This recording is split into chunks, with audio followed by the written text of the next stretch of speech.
फकीर आदमी है, झोला लेके चल पड़ेंगे जी। ભાઈ તમે ફકીર છો, અમારા તો ઘેર બહેરા છોકરા છે, ખેડૂતને છોકરા છે, તમારો તો બાવા ઉઠ્યા બગલમાં હતા. ખેડૂતોને શું મળશે ત્યાં? એ જ બંજર જમીન અને એ જ સૂકો રણપ્રદેશનો આખો વિસ્તાર. એક ઉદ્યોગપતિઓની સરકારો છે કે જેમને ઉદ્યોગોને ફાયદા માટે બધું જ કરી છે. ત્યાંની ફેક્ટરીના કોડ તોડી દેવામાં આવ્યા, ત્યાંથી એમના જીસીબી અને એમના વાહનોમાં આગચંપી કરવામાં આવી. જ્યારે ખેડૂતની એક બાંધ તૂટે છે ને સબરનો, જ્યારે સહનશીલતાની એક પરાકાષ્ઠા હોય ત્યારે જ ખેડૂત આટલા ગજે જાય. પરંતુ આપણી સરકાર, જેને આપણે કહીએ છીએ ને કે મેં કુછ નહીં હોને દૂંગા, વાત સાચી છે, કશું જ નહીં થવાનું. છેલ્લા 15 મહિનાથી ગાંધી ચિંધ્યા માર્ગે થઈ રહેલું ખેડૂતોનું એક આંદોલન કેમ આક્રમક બન્યું, કેમ સરકારને અને પોલીસને ખેડૂતોના ઉપર કાર્યવાહી કરવી પડી અને કેમ વિફરેલા ખેડૂતોએ છેવટે બનતી ફેક્ટરી એને તોડી પાડી, આ બધું જ આજના વિડીયોમાં. નમસ્કાર, હું છું રમેશ ચૌધરીને આપ નિહાળી રહ્યા છો ષડયંત્ર.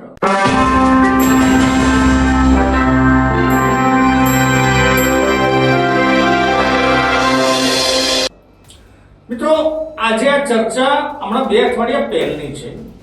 રાજસ્થાનના હનુમાનગઢ જિલ્લાના એક વિસ્તાર એટલે કે ટીમ્બી વિસ્તારમાં એક ફેક્ટરી નાખવાની હતી. ફેક્ટરીની શરૂઆત આમ કહીએ તો ત્યાંના માલિકોએ ખેડૂતો સાથે છેતરામણી જાહેરાત એટલે કે કિન્નો મીન્સ સંતરાના જ્યુસ કાઢવાની એક ફેક્ટરી નાખવાનું કહી અને ખેડૂતોની જમીનો સંપાદિત કરી. જમીનો સંપાદિત કરી એમાં છેલ્લા 2 વર્ષમાં અડધાને વળતર મળ્યું, અડધાને ન મળ્યું. અને 2 વર્ષ પછી જ્યારે તપાસ કરી ત્યારે એ કિન્નોની ફેક્ટરી એકાએક ડ્યુન ઇથેનોલ પ્રાઇવેટ લિમિટેડ એટલે કે એશિયાની સૌથી મોટી ઇથેનોલ બનાવવાની ફેક્ટરીમાં પરાવર્તિત થઈ. એટલે પહેલા જે ફેક્ટરી બનતી તે બની ગઈ હવે ઇથેનોલ બનાવવાની. પણ આપણને થશે વાંધો શું છે એ પણ વાત કરીએ.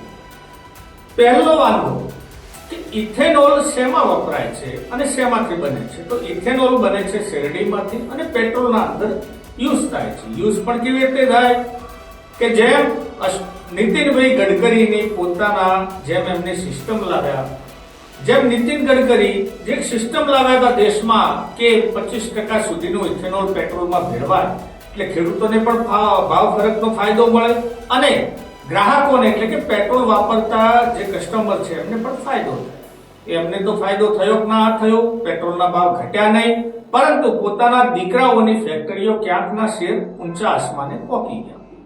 એવો જ લાભ કરવાની આ એક ફેક્ટરી કે જે શરૂઆતથી હનુમાનગઢમાં નાખવાની. હવે મિત્રો શું થયું? હવે આખી ફેક્ટરીમાં જ્યારે તેના ખેડૂતોને ખબર પડી કે ઇથેનોલ બનાવવાની ફેક્ટરી છે, ઇથેનોલ બનાવવા માટે ઓછામાં ઓછું 6 થી 7 લીટર પાણી એક ઇથેનોલને બનાવવા માટે જોઈએ. વિચાર કરો મિત્રો, હનુમાનગઢ જેવો વિસ્તાર, પંજાબની બોર્ડરનો વિસ્તાર, પાણી છે નહીં, ભૂગર્ભ જળ છે નહીં, પબ્લિકને પાણીના પીવાના સાંચા છે. ત્યાંથી ઇન્દિરા કેનાલ દ્વારા એ વિસ્તારમાં ખેતી થાય છે એટલે નહેરો દ્વારા. એવા વિસ્તારમાં ઇથેનોલની ફેક્ટરી નાખો એટલે સ્વાભાવિક છે કે જે તળિયે રહ્યું સયું પાણી પણ છે ને એ ફેક્ટરી લઈ લેવાની. ખેડૂતોને શું મળશે ત્યાં? એ જ બંજર જમીન અને એ જ સૂકો રણપ્રદેશનો આખો વિસ્તાર.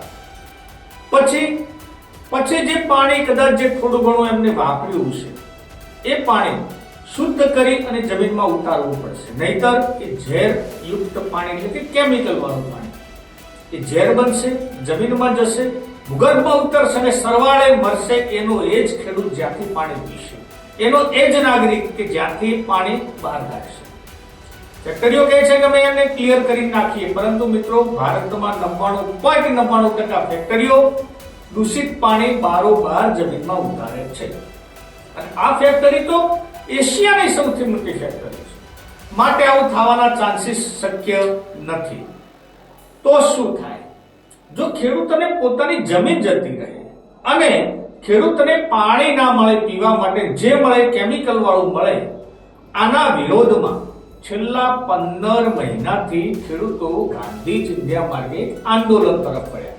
આંદોલન એટલે ત્યાં એક ધરણાનો કાર્યક્રમ રાખ્યો, ને સતત 15 મહિના સુધી ખેડૂતો આંદોલન કરતા રહ્યા. કઈ પરિણામ ન આવ્યું. કારણ કે સરકાર એટલે કે ભજનલાલની સરકાર આવું કઈ ગાંઠી જાય એમ નથી. ભજનલાલનું તો નામ છે, નામ તો કોણ છે અને મોટા સાહેબને તો ખાસ આપ ઓળખતા હશો. આ બધી સરકારો એમની છે. એક ઉદ્યોગપતિઓની સરકારો છે કે જેમને ઉદ્યોગોને ફાયદા માટે બધું જ કરી ચૂકે. કારણ સોફ્ટ ટાર્ગેટ ખેડૂત કે ક્યાંક આદિવાસી. હવે 15 મહિનાથી થતું આંદોલન એક વખત એમને મહાપંચાયત બોલાવી, એસડીએમ ઓફિસના આગળ ત્યાં એક ધરણાનો કાર્યક્રમ કર્યો અને ક્યાંક કોઈકે પથ્થર ચાલુ કર્યો, કોઈકે કાંકરી ચાલુ કર્યો. પરિણામે આવ્યું કે પોલીસે ખેડૂતો ઉપર દંડાવાળી કરી. ક્યાંક એવું સંભળાય છે એમના મુખે, આપ પણ સાંભળશો વિડીયોના માધ્યમમાં, કે ત્યાં પોલીસ તરફથી ફાયરિંગ થયું અને સાહેબ ખેડૂતો વિફર્યા એટલે ત્યાંની ફેક્ટરીના કોડ તોડી દેવામાં આવ્યા. ત્યાંથી એમના જીસીબી અને એમના વાહનોમાં આગચંપી કરવામાં આવી. જ્યારે ખેડૂતની એક બાંધ તૂટે છે ને સબ્રનો, જ્યારે સહનશીલતાની એક પરાકાષ્ઠા હોય ત્યારે જ ખેડૂત આટલા ગજે જાય. તો જ્યારે આવું થયું, કોને કર્યું કોને ખબર, પરંતુ ફેક્ટરીના માલિકોને પોલીસ કહે છે ખેડૂતોએ કર્યું, ખેડૂત કહે છે પોલીસે કર્યું. કારણ કે આ સરકારમાં પોલીસ અને ફેક્ટરીના માલિક અથવા ઉદ્યોગપતિ કહે સાચું, ગરીબની વેદના કોણ સાંભળે. આ જ દ્રષ્ટિથી સરકારે અત્યારે તો જો કે કાર્યક્રમ બંધ રાખવામાં આવ્યો છે, પણ વહેલા મોડા પાછું ચાલુ થશે.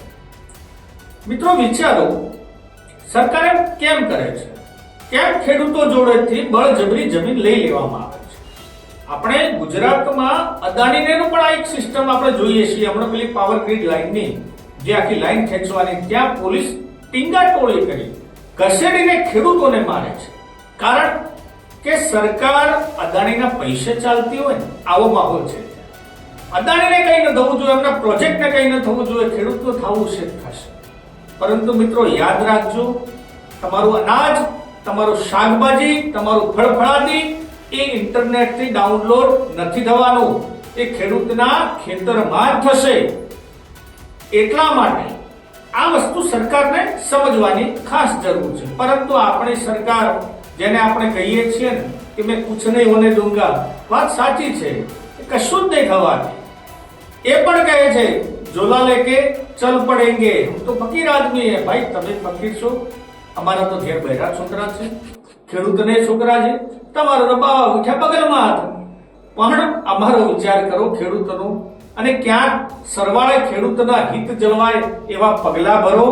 આ બધી જે આંકડાકીય માયોજાળમાંથી છોડી અને ખેડૂતોના સરવાળે ફાયદો થાય એવું, અને ખેડૂતો પણ ગુજરાતના આ પંજાબ અને રાજસ્થાનના ખેડૂતો જોડેથી થોડીક શિખામણ લે એવી અભ્યર્થના સાથે આપને જો વિડીયો ગમ્યો હોય તો ચેનલને સબસ્ક્રાઇબ કરજો, કોમેન્ટ કરી અને આપણા અભિપ્રાય ચોક્કસ જણાવજો અને વિડીયોને શેર કરવાનું ભૂલતા નહીં. જય હિન્દ, જય ભારત.